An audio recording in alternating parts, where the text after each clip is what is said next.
कोण आहे, कोण अदानी? काय अदानीचे दलाल आहोत आम्ही? अदानीचे मीटर सकाळ संध्याकाळ बसवायला, ते मीटर बसवल्यामुळं लाईट बिल कमी येईल सांगितलं. कितीतरी लाईट बिल त्या दिवशी सभागृहामध्ये सत्ताधारी पक्षाच्याच कोणतरी तर महिला आमदार म्हणाल्या की पूर्वी मला 22-23 हजार बिल येत होतं, आता 3-4 लाख रुपये बिल यायला लागलं. सर्वांना समान न्याय दिला पाहिजे.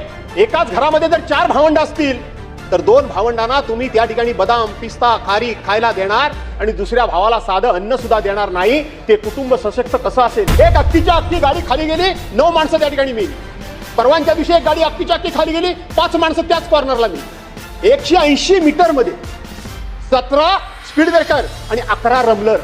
तुम्ही माहिती घ्यायला सगळा बांधकाम मंत्र्यांना, ज्यांची मार्केटमध्ये 1 कोटी रुपयाचं मटेरियल घेण्याची, विकत घेण्याची पात्रता नाही, अशा लोकांना 200 कोटी रुपयाच्या योजनांची टेंडर दिली गेली. आणि या सभागृहामध्ये यापूर्वी देखील मी पुराव्यानिशी, सगळी नावानिशी त्या ठिकाणी उदाहरणं दिलेली आहेत. सन्माननीय अध्यक्ष महोदय, विधानसभा नियम 293 जो आमचा विरोधी पक्षाचा प्रस्ताव आहे, त्या प्रस्तावावर मी माझे विचार व्यक्त करण्याकरता उभा आहे.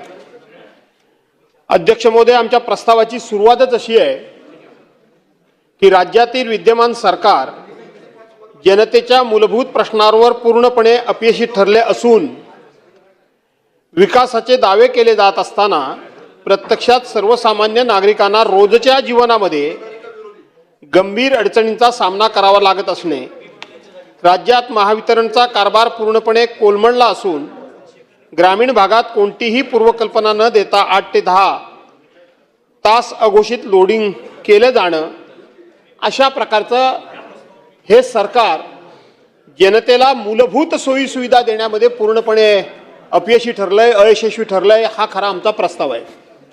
अध्यक्ष महोदय, याच्यामध्ये लाईट संदर्भामध्ये आम्ही काही उल्लेख केलेला आहे, रस्त्यांच्या संदर्भामध्ये आम्ही काही उल्लेख केलेला आहे.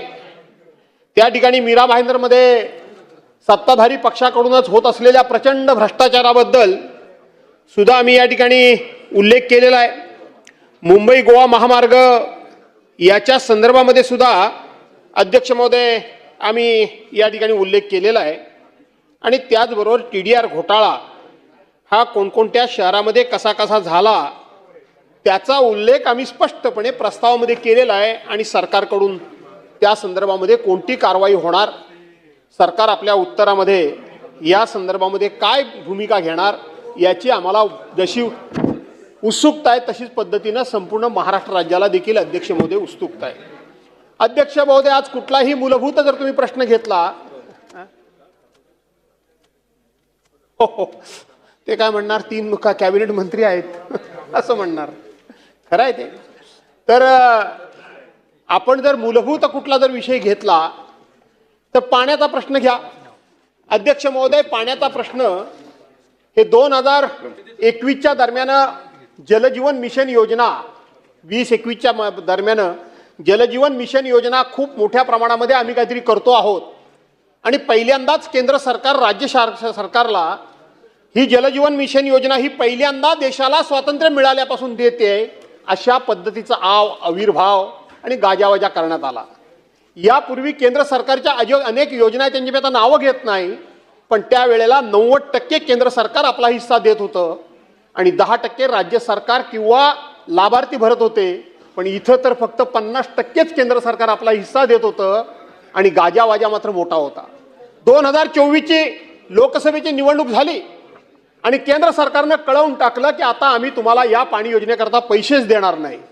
याच सभागृहामध्ये इथेच राज्याचे माननीय मुख्यमंत्री महोदय उभे होते आणि त्यांना मीच प्रश्न विचारला की मुख्यमंत्री महोदय, राज्यामध्ये ज्या आता योजना सुरू आहेत त्या पूर्ण करण्याकरता आपल्याला किती रुपये खर्च येणार आहे?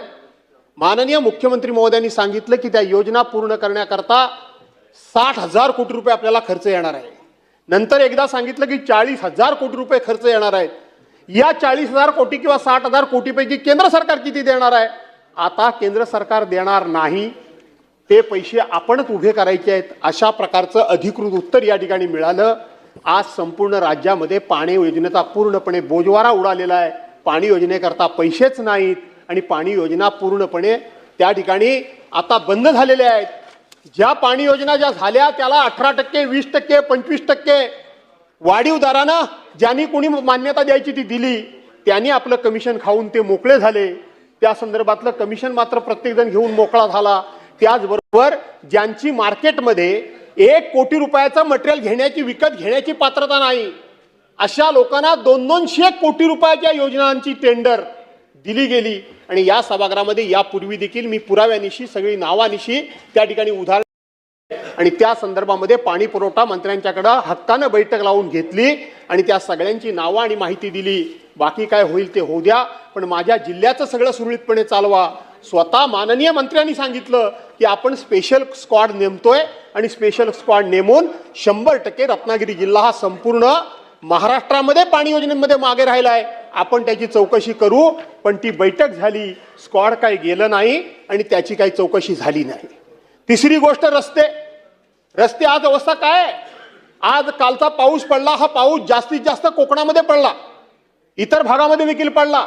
पण कोकणाचं जर बोलायचं झालं तर कोकणामध्ये आमची जास्तीत जास्त मागणी असते ती बांधकाम विभागाकडे मागणी असते. यापेक्षा काही फार मोठी आमची मागणी नसते, कारण मोठ्या प्रमाणामध्ये कमीत कमी अण्णा 4,500 ते 5,000 मिलीमीटर पाऊस हा कोकणामध्ये पडतोच पडतो आणि त्यामुळं मोठ्या प्रमाणामध्ये रस्त्याची धूप होते. आम्ही रस्ते मागितले, आपण रस्ते दिलेत नाही. रस्ते दिलेत काही अंशी, ते फक्त आपल्या सत्ताधारी पक्षाच्याच फक्त सदस्यांना दिलेत, बाकीच्यांना दिलेत नाही. अरे तुम्ही राज्यकर्ते आहात, तुम्ही राज्याचे कस्टोडियन आहात, तुम्ही राज्यकर्ते म्हणून सगळ्यांच्याकडे समन्यायानं बघितलं पाहिजे, सर्वांना समान न्याय दिला पाहिजे. एकाच घरामध्ये जर 4 भावंड असतील तर 2 भावंडांना तुम्ही त्या ठिकाणी बदाम, पिस्ता, खारीक खायला देणार आणि दुसऱ्या भावाला साधं अन्न सुद्धा देणार नाही. ते कुटुंब सशक्त कसं असेल? ते कुटुंब सुदृढ कसं असेल? ते कुटुंब बलवान, ते कुटुंब 100% बलवान आहे अशा पद्धतीचा पोकळ दावा करता येईल. परंतु त्यामधली 2 मुलं ही नेहमीच त्या ठिकाणी अशक्त असतील आणि 2 मुलं सशक्त दिसतील. आज तशाच पद्धतीची परिस्थिती आहे, तशाच पद्धतीची परिस्थिती आहे. गेल्या 3, 4, 5 वर्षामध्ये एकही पैसा तुम्ही रस्त्याला द्यायला तयार नाही, एकही पैसा द्यायला रस्त्याला तयार नाही.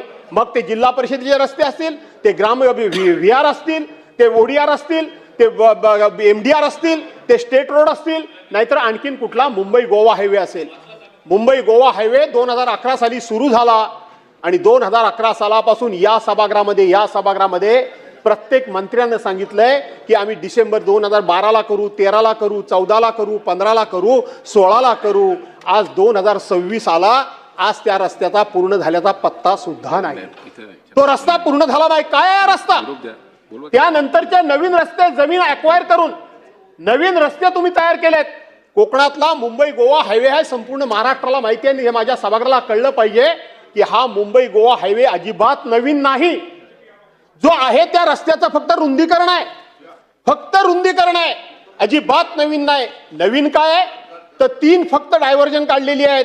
एक वडखळला, एक त्या ठिकाणी इंदापूरला, एक माणगावला आणि एक 2.2चा फक्त टनेल हा कशेडी घाटामध्ये. एवढंच फक्त त्या पुऱ्या रस्त्यामध्ये नाविन्य काय असेल ते तेवढंच फक्त आहे. नाहीतर आहे तो रस्ता पूर्णपणे रुंदीकरणाचं काम आहे. आज 2011 ते 2026 हा रस्ता पूर्ण व्हायला तयार नाही. राज्याचे मुख्यमंत्री यंदा माननीय देवेंद्रजी फडणवीस यांनी राज्याचे अर्थमंत्री या नात्यानं या ठिकाणी अर्थसंकल्प सादर केला. माझ्यासारखा सामान्य माणूस, माझ्यासारखा त्या भागातला लोकप्रतिनिधी कान लावून ऐकत होता की माननीय मुख्यमंत्र्यांनी या राज्यामध्ये जवळजवळ 6 ते 7 रस्ते, ज्या रस्त्यांची मागणीच कोणाकडे नाही, शक्तीपीठासारखा रस्ता असलेला रस्ता सुद्धा आणि वेगवेगळे 6 रस्ते हे आम्ही ग्रीनफील्ड रोड करतोय, रस्ते करतोय म्हणून सांगितलं. मी वाट बघत होतो की माझ्या राज्याच्या मुख्यमंत्रींच्या तोंडून कुठेतरी माझ्या मुंबई गोवा रस्त्याचा उल्लेख होईल. कैलासवासी अंतुले साहेब राज्याचे मुख्यमंत्री होते, त्यावेळेला त्यांनी सागरी महामार्ग हातामध्ये त्या ठिकाणी घेतला होता करण्याकरता. आज 1980 ते 2026 आज या गोष्टीला 46 वर्ष झाली. 46 वर्षामध्ये कोकणातला सागरी महामार्ग पूर्ण झाला नाही. मला वाटलं होतं की माझे मुख्यमंत्री साधारणपणे त्या रस्त्याचा उल्लेख करतील. त्यानंतर या राज्याचे माजी मुख्यमंत्री एकनाथराव शिंदे, या एकनाथराव शिंदेनी 2026 साली मी कोकणामधला ग्रीनफील्ड रोड रस्ता तयार करतोय म्हणून गाजावाजा केला, घोषणा केली. 2023 साली त्याला प्रशासकीय मान्यता सुद्धा मिळाली. पण ती प्रशासकीय मान्यता मिळाल्यानंतर त्या संपूर्ण अर्थसंकल्पाच्या भाषणामध्ये त्या रस्त्याचा साधा उल्लेख सुद्धा नाही. कदाचित तो एकनाथराव शिंदेनी जाहीर केला असेल म्हणून उल्लेख झाला नसेल, पण त्याचा उल्लेख झाला नाही. त्याच्या वेदना माझ्यासारख्या लोकप्रतिनिधीच्या मनाला 100% त्या ठिकाणी डोचल्या. माझ्या वेदना मनाला झाल्या. अध्यक्ष महोदय, आज कोकणामध्ये दुसरा कुठलाही जाण्याचा मार्ग नाही. जो मुंबई गोवा हायवे झालाय त्याचा काय परिस्थिती आहे ती जाऊन त्या ठिकाणी भोसतेच्या घाटामध्ये खेडमध्ये बघा. कोण होते अधिकारी, कसला डीपीआर तयार केला, कसले हे इंजिनियर. सामान्यातला सामान्य माणूस आपला अनुभव ज्या वेळेला शेअर करतो, तो एखादा मुद्दा सुचवतो तर तो एखाद्या इंजिनियरपेक्षा कितीतरी व्यवस्थित असतो, व्यवहारी असतो आणि कृतीमध्ये आणण्यासारखा असतो. पण आमच्या इंजिनियरनी त्या रस्त्याचं वाटोळं लावलंय. त्या ठिकाणी भोसत्याच्या घाटामध्ये 180 मीटरमध्ये 17 स्पीड ब्रेकर आहेत. 17 स्पीड ब्रेकर आहेत आणि 11 ठिकाणी रमलर आहेत. 180 मीटरमध्ये 17 स्पीड ब्रेकर आणि त्या ठिकाणी 11 ठिकाणी रमलर आहेत. अरे हे काय रस्ता तुम्ही डिझाईन केलात, काय केलं तरी काय. माझ्यासारखा कार्यकर्ता सांगत होता की ज्ञानदीप हायस्कूल आहे, तिथून तुम्ही कट मारला सुरुवात करा आणि अर्ध्या घाटामध्ये या संपूर्ण चढ निघून जाईल. हे मी त्यावेळेला सांगत होतो. कोणीही ऐकलेलं नाही, कोणीही ऐकण्याच्या मनस्थितीत नाही. आज मनाला वाटेल तसा रस्त्याला काडीची लेवल नाही. तिथं फक्त आणि फक्त वडखळचं त्या ठिकाणी बायपास झालाय, वडखळचं फक्त त्या ठिकाणी डायव्हर्जन झालंय. पण आज माणगावमध्ये तुम्ही रोज पेपरला, रोज टीव्हीवर बघत असाल, शनिवार रविवार आला की माणगावमध्ये 3-3, 4-4, 5-5 तास गाड्या कोकणातल्या अडकून पडतात. इथं आमच्या रायगडच्या मंत्री महोदया आहेत, दुसरे आमच्या भरत शेट्टी कुठेतरी गेले. कुठे गेले नाही म्हणजे भरत शेट्टी गेले कुठं. हा ते ठरलेलं आहे तुमचं परिषदेत. म्हणून परवा परिषदेमध्ये एकही मंत्री नाही म्हणून सभागृह अडजण करावं लागलं, तेही आम्हाला माहिती आहे. खालच्या असू दे, कोकणातला मंत्री आहे, असू दे, काय हरकत नाही. 180 मीटर अमितजी, 180 मीटर. मी सांगतोय, हे जबाबदारीनं सांगतोय. एवढं ते शार्प कॉर्नर करून ठेवलेलं आहे आणि एवढा उतार करून ठेवलेला आहे. दर महिन्याला 8 दिवसाला 15 दिवसाला तिथं एक तरी ऍक्सिडेंट असेल. उत्तराच्या भाषणामध्ये नसेल तर मी तुम्हाला तासाभरात सगळं शोधून देतो. गेल्या 10 वर्षामध्ये त्या एका स्पॉटला किमान 100 ते 200 ऍक्सिडेंट झाले. किमान 100 ते 200. एक अख्खीच्या अख्खी गाडी खाली गेली, 9 माणसं त्या ठिकाणी मेली. परवांच्या दिवशी एक गाडी अख्खीच्या अख्खी खाली गेली, 5 माणसं त्याच कॉर्नरला मेली. 180 मीटर मध्ये 17 स्पीड ब्रेकर आणि 11 रमलर. तुम्ही माहिती घ्यायला सगळा बांधकाम तुमच्या खात्याला कोणाला तरी विचारा. मी सांगतोय खरं आहे का खोटं आहे ते. आणि म्हणून अध्यक्ष महोदय, हा रस्ता अजून व्हायला तयार नाही. तो परशुराम घाट काल तुम्ही बघितलं, गॅबियन बंधारा बांधला. काय हे आमचे इंजिनियर आहेत तरी काय, यांच्यावर कोणाचा कंट्रोल आहे की नाही. तो गॅबियन बंधारा बांधला, त्याच्या गावाच्या खाली एक पेडगाव होतंय. सातत्यानं तिथे ती दरड कोसळते. एक ना एक दिवस त्या गावाचा माळीण होऊ नये एवढीच माझी ईश्वरला प्रार्थना आहे. कारण अख्खा डोंगर कापून कापून कापून तो डोंगर रोज खाली कोसळतोय आणि खाली गावातली माणसं, 2 गावातली माणसं जीव मुठीत ठेवून उभे आहेत.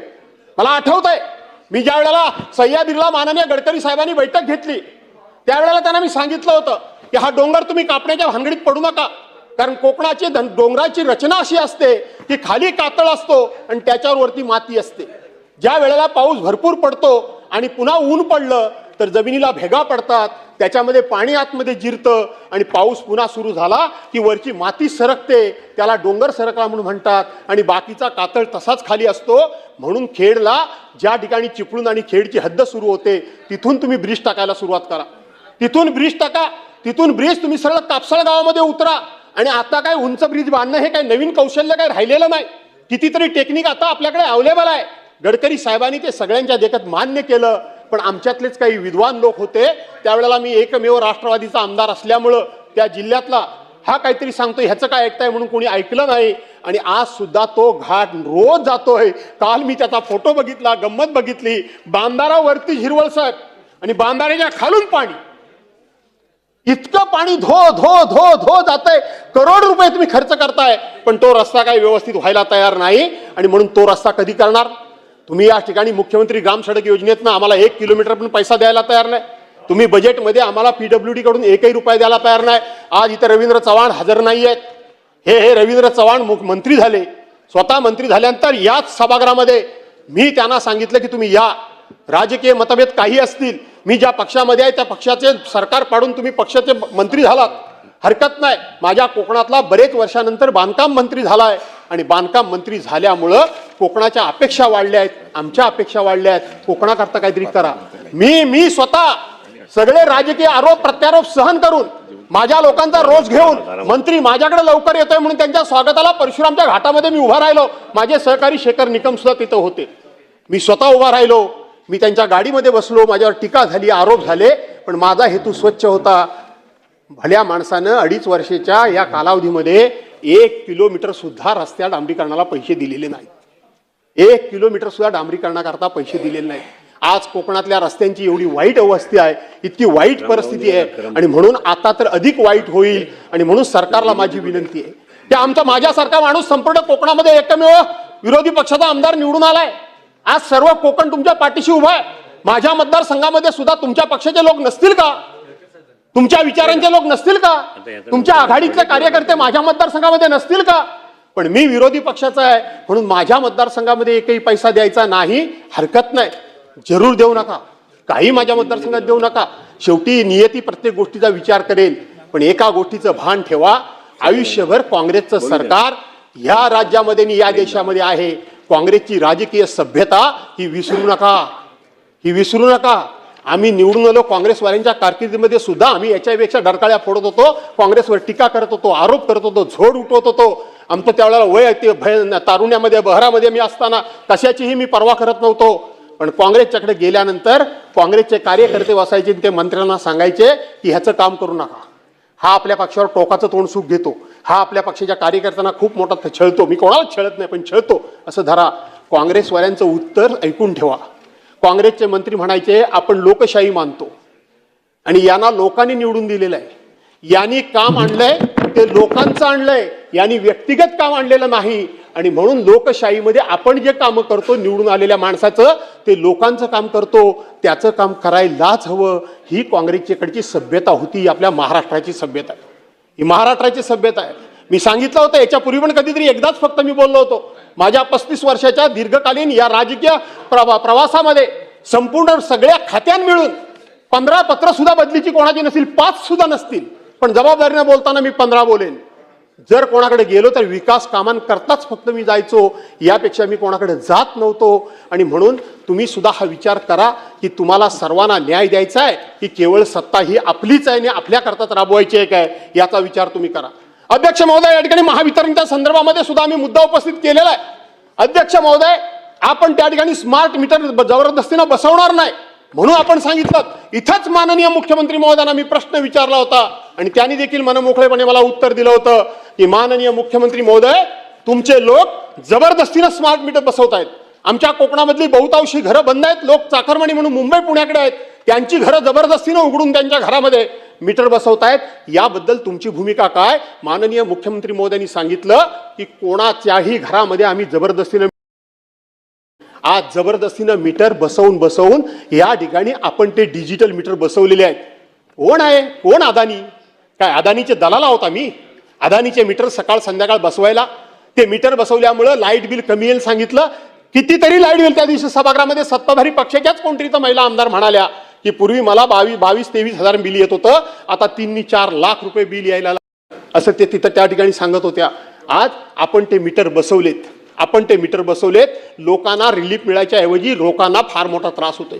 आपण काय सांगितलं या सभागृहामध्ये 2030 साली 100% प्रत्येकाच्या घरामध्ये आम्ही सोलर लाईट त्या ठिकाणी देणार आणि 2030ला विनामूल्य लाईट लोकांना देऊ. त्याची सुरुवात या सभागृहात आजपासून मी जाहीर करतो. अशा पद्धतीचं वक्तव्य तुमच्याकडून झालेलं आजही रेकॉर्डवर आहे. आज आपण जर बघितलं तर 2030 साली सोडा, कुठले सोलर लाईट बसतायत? तुमच्या सोलर लाईट योजनेचा तुम्ही किती मोठेपणा सांगा, तुम्हाला सर्टिफिकेट मिळालं, तुमचं कौतुक झालं, तुमचं काय तिकडं गिनीज बुक वर्ल्ड मध्ये काहीतरी नाव गेलं, ठीक आहे, आम्हाला आनंद आहे, आमच्या राज्याचा मोठेपणा आहे. पण तुमच्या ह्या सोलर लाईटचा आणि तुमच्या या डिजिटल मीटरची योजना म्हणजे कृषी आपण योजना जी होती, विमा योजना, 1 रुपया शेतकऱ्याला शेतकऱ्यानं भरायचा आणि आम्ही सगळे पैसे शेतकऱ्याला विमा कंपन्यामार्फत देणार हे सांगितलं. ती योजना तुम्ही आज बंद केली. फायदा कंपन्यांचा लाखो करोडो रुपये कोटी तुम्ही केलात, शेतकऱ्यांना मात्र त्याचा काहीच फायदा झाला नाही. तसंच हे तुमच्या सोलर लाईटचं झालंय, सोलर पंपाचं झालंय.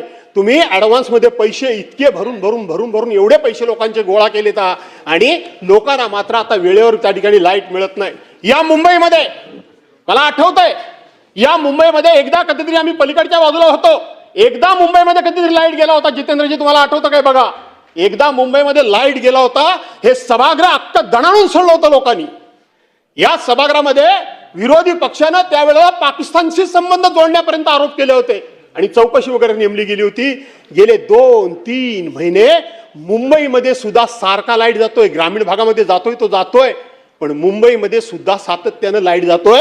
हे तुम्हाला प्रामाणिकपणे कबूल करावं लागेल. न पेक्षा मुंबईमध्ये कधीही लाईट जात नव्हता, विद्युत प्रवाह खंडित होत नव्हता. आता सकाळ संध्याकाळ मुंबईमध्ये कधीही लाईट जातो. आता कुठे गेलं पाकिस्तान? आता कुठे गेल्या चौकशा? आता काय झालं? का जातोय लाईट? आपण अदानीला सगळ्या गोष्टी दिल्या.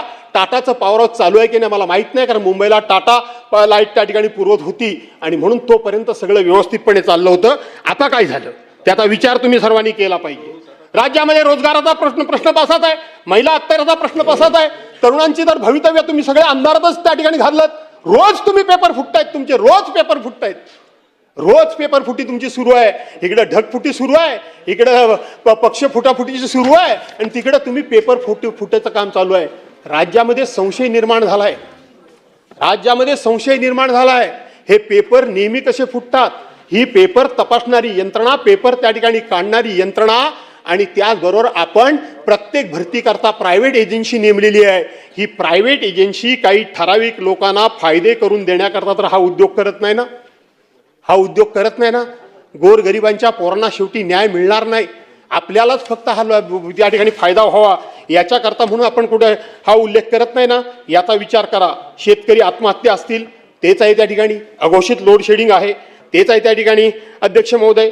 आणि म्हणून मी या ठिकाणी पुन्हा एकदा आपल्या सर्वांना इथं विनंती करतो की आपण हे स्मार्ट मीटरच्या बाबतीत काय नेमकी भूमिका घेणार आहात त्याचा सुद्धा आपण सर्वांनी उल्लेख करण्याची गरज आहे. आमचा मुंबई गोव्याच्या रस्त्याबरोबरच या ठिकाणी आपण शेतकऱ्यांना आता तर पाऊस आला काय करावं मोठा प्रश्न आहे. एक तर शेतकऱ्यांना दुबार पीक पेरणी आपल्या कोकणामध्ये आहेच नाही, मार्गच नाही आहे का मॅडम? अजिबात करता येत नाही. मुळामध्ये पहिली पेरणी ज्यांनी झाली, पहिला पाऊस पडला त्यांनी पेरणी झाली, त्यांनी थोडंफार त्या ठिकाणी रोप उगवलं. आम्ही त्या ठिकाणी आमचा माझ्यासारख्याचं ठीक आहे की आमच्याकडे टँकर आहे, आमच्याकडे बाजूला पाणी आहे, आमच्याकडे पंप आहेत, आम्ही पाणी आणून ते रोप तयार केलं, इथं रोप तयार केलं. आता इथलं अधिवेशन संपलं की आम्ही आमची लावणी करू. पण ज्यांना ही व्यवस्थाच नाही त्यांचं काय? कारण दुबार पेरणी कोकणात करताच येत नाही, त्यांचं काय? त्यांच्याकरता काय करणार आहे गव्हर्नमेंट? उद्या कर्जाचं रिशेड्युलिंग करेल, पण कोकणातले लोक त्या ठिकाणी कर्जच घेत नाही. अध्यक्ष महोदय, कोकणातल्या यंदा फळबागा गेल्या, कोकणातल्या यंदा मच्छीमारी पूर्णपणे संपली. फळबागा मी म्हणतो म्हणून नाही तर कोकण कृषी विद्यापीठानं त्या ठिकाणी सर्टिफिकेट दिलंय की कोकणामध्ये 90 ते 95% फळबागा ह्या पूर्णपणे नाश पावल्या. कृषी विभागानं पण तशाच प्रकारचं सर्टिफिकेट दिलंय. आणि राज्याच्या माननीय मुख्यमंत्री महोदयांनी आमच्या सगळ्या कोकणातल्या लोकांची एक बैठक वरती आपल्याकडं इथंच घेतली. वरती माननीय मुख्यमंत्री महोदयांनी घेतली, सगळ्या पक्षाच्या लोकांना बोलवलं आम्हाला. आम्ही गेलो, आम्ही आपल्या आपापल्या परीने त्या ठिकाणी आमची भूमिका मांडली आणि मुख्यमंत्री आणि आम्ही बरेच वर्ष एकत्र काम केलेलं आहे. पण त्यांनी असं काय तिथं आशा वाढवली आमची, अशी काय आम्हाला वाटलं की आता कधी नव्हे ते कोकणाला भरभरून मुख्यमंत्री आज आम्हाला देणार आणि आमच्या शेतकऱ्यांना हातभार लावणार. त्यांनी सांगितलं अधिवेशन संपण्याच्या पूर्वी या सभागृहामध्ये मी घोषणा करेन. आणि अध्यक्ष महोदय, आपल्याला आठवत असेल की सभागृह संपण्याच्या शेवटच्या दिवशी माननीय मुख्यमंत्री महोदयांनी घोषणा केली. काय केली?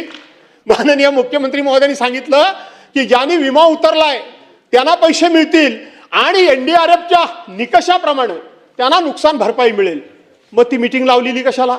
एनडीआरएफच्या निकषाप्रमाणे जर सर्वांना भरपाई मिळणार असेल तर 35,000 कोटी रुपये तुम्ही बाकीच्यांना माफ केलेत, त्याचं कौतुकच आम्ही करतो. ते 35,000 कोटी का माफ काय केलेत? मग माझ्या कोकणाला का नाही तुम्ही काहीच द्यायला तयार का? कशा करता? आम्ही कधी कर्ज घेत नाही, आम्ही कधी कर्ज बुडवत नाही, आम्ही कधी कुठली मागणी करत नाही. आमच्या ठराविक मागण्या असतात, एक फळबागा असतात, रस्ते असतात, इमारती असतात, मत्स्य व्यवसाय असतो. आणि पहिलाच बोला आपण खाली 5-10 मिनिटं. नाही, टोटल 72 लोकांची नाव आहेत आणि भास्कर आता जवळजवळ ऐक मिनिट ऐका ना, असं नाही. 25 मिनिटे भास्कररावांचं बोलणं झालंय, त्यांनी बोलावं. एक 5-10 मिनिटं टोटल हां ठीक आहे. 5-10 मिनिटं बोलतो आणि थांबतो. पाचच्यांना नंबर मिळत नाही मग, म्हणून ते ओरडतात. ठीक आहे अध्यक्ष महोदय, 5-10 मिनिटं बोलतो आणि थांबतो. आणि म्हणून अध्यक्ष महोदय, त्या ठिकाणी आम्हाला पर्यटन असेल, मत्स्य व्यवसाय असेल, याच्याकरता काही मिळत नाही. NDRFच्या निकषाप्रमाणे आम्हाला जे काय हेक्टरी 22,000 रुपये द्यायचे जे काय मुख्यमंत्र्यांनी कबूल केले, शासकीय नियमानुसार एका हेक्टरमध्ये 127 कलमं लावली जातात, 125 कलमं लावली जातात, हापूस आंबे लावले जातात. प्रत्येकाच्या वाट्याला पर कलम 187 रुपये फक्त आले. किती? कोण कशाला मारायला तुमच्याकडे अर्ज करेल? कोण कशाला तुमच्याकडे मागणी करेल? त्याची फवारणी किती आहे, त्याची साफसफाई किती आहे, त्याची छाटणी किती होते, त्याचं काय काय त्या ठिकाणी बाळंपणं करावी लागतात. बाळंपणं याचा अर्थ काय काय मेहनत करावी लागते, मशागत म्हणून म्हटलं मशागत करावी लागते. अध्यक्ष महोदय, हे आपल्याला माहिती आहे. वर्षाचे 12 महिने, महिन्याचे 30 दिवस, त्याला कुणी मदत केली नाही. अध्यक्ष महोदय, मच्छीमारांच्या बाबतीत सुद्धा हीच परिस्थिती आहे. फार कठीण परिस्थिती झालेली आहे. सातत्याने यंदा आधीमध्ये पाऊस पडत होता, वातावरण बदलत होतं आणि म्हणून ते सुद्धा पूर्णपणे अडचणीत आले. अध्यक्ष महोदय, इथं आपण मागच्या वेळेला कोकणाकरता एक प्रस्ताव मांडला होता. आपण सगळ्यांनी त्याच्यामध्ये भाग घेतला. कोकणातले 75 आमदार या सभागृहामध्ये आहेत. मुंबई सुद्धा कोकणामध्ये आहे, ठाणे सुद्धा कोकणामध्ये आहे, पालघर सुद्धा कोकणामध्ये आहे, रायगड, रत्नागिरी आणि सिंधुदुर्ग त्यांनी घेतला होता. त्या विषयावर मी आता फार काय आपल्याला त्या ठिकाणी वेळ काढत नाही अध्यक्ष महोदय. आणि म्हणून अध्यक्ष महोदय, मी इथं खरं सांगायला गेलं तर आज अध्यक्ष महोदय, या सभागृहामध्ये एक जी काही चर्चा झाली होती ती म्हणजे ह्याची आपण एक दुसरी गोष्ट अध्यक्ष महोदय, बावनकुळे साहेब कसे काय चुकले मला काही कळत नाही. एक देवस्थानच्या जमिनी, ह्या देवस्थानच्या जमिनी, या जमिनी राखण्याचं आणि या जमिनीच्या माध्यमातून काय थोडंफार शेती असेल, उत्पन्न असेल, त्यातून देवार्थाची पूजा अर्चा करणं, हे काम पिढ्यानपिढ्या राजा राजवाड्यांपासून त्या ठिकाणी आलेलं होतं. आज काहीतरी हे तुम्ही कायदा 2026चा केलेला आणि त्या कायद्याच्या आधारे तुम्ही त्या जमिनी देवस्थानच्या राहण्याच्या ऐवजी जे घरं बांधून राहतात, जे तिथं त्या जमिनी वापरतात किंवा ज्यांना वापरण्याकरता दिलेल्या आहेत आणि त्याच्या मोबदल्यात त्यांनी देवाची सेवा करावी, पूजा अर्चा करावी, साफसफाई करावी, त्यांनी अध्यक्ष महोदय त्यांच्या नावावर ह्या जमिनी करण्याचा हा कायदा आहे. पुऱ्या महाराष्ट्रात त्याच्या विरोधात लोक एकवटलेत, पुऱ्या महाराष्ट्रामध्ये.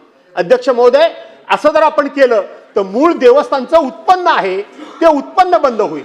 मूळ देवस्थानची पूजा अर्चा आहे ती उद्या कुणी करायची? कारण ही जागा आता माझ्या मालकीची झाली. माझ्या मालकीची झाल्यामुळे मी आता कोणाचा बांधील नाही, मी ह्याच्या आता कोणाचं काम करण्याचा काही बांधील नाही, कारण मी मालकी आहे. आणि म्हणून बावनकुळे साहेबांना माझी एवढीच विनंती आहे, अतिशय सकारात्मक ते काम करतात, सकारात्मक निर्णय घेतात, यांनी या कायद्याचा फेरविचार करावा अशा पद्धतीची माझी त्यांना विनंती आहे. मी स्वतः त्यांना भेटलेलो आहे. आणि म्हणून अध्यक्ष महोदय, काल सुद्धा आपण बघितलं मुंबईमध्ये एवढा पाऊस पडला, हाहाकार झाला, किती माणसं मेली, अख्खी मुंबई तुंबली, अख्खी मुंबई जाम झाली, कोकण जवळ पाण्याखाली गेलं, 2-3 दिवस तिकडची वाहतूक पूर्णपणे बंद झाली. आणि म्हणून काही ठिकाणी पाऊस पडला तिथे भरपूर पडला. आपलं काम, आपला कामाचा दर्जा, आपली क्वालिटी, तो मिसिंग लिंक सांगतोयच की आपली कामाची काय क्वालिटी आहे.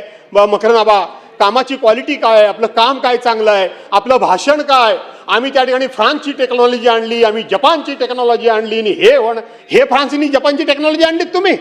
वरून सगळं पाणी कोसळतंय, दरडी कोसळतायत. आणि म्हणून आता मला असं वाटतं की कुठेतरी आपण सर्वांनी राज्याचा विचार केला पाहिजे. भ्रष्टाचार कमी करून आम्ही ह्या राज्याचे विश्वस्त आहोत, आम्ही या राज्याचे कस्टोडियन आहोत. म्हणून अध्यक्ष महोदय, पाणी असेल, रस्ते असतील, वीज असेल, रोजगार असेल, महिला अत्याचार असतील, तरुणांची पेपरफुटी असतील, शेतकऱ्यांची आत्महत्या असेल किंवा अघोषित लोड शेडिंग असेल, या सगळ्या बाबतीत लोकांना चांगल्या प्रकारच्या सोयी सुविधा देणं आणि लोकांच्या सुखदुःखामध्ये सहभागी होऊन लोकांना त्या ठिकाणी चांगलं जीवन जगण्याकरता म्हणून राज्यकर्त्यांनी अधिकचा प्रयत्न करावा अशा प्रकारची विनंती करतो. आणि मी या ठिकाणी थांबतो. धन्यवाद. धन्यवाद. धन्यवाद. अर्जुन खोतकर, विजयबाबू शिवतारे. कोकणातील कातळ शिल्पे म्हणजे मानवी उत्क्रांतीच्या इतिहासाचे महत्त्वाचे पुरावे आहेत. कातळ शिल्पांना धक्का लावून विकास प्रकल्प उभारले जाणार नाहीत, अशी ग्वाही सांस्कृतिक मंत्री आशिष शेलार यांनी आज विधानसभेत दिली आहे.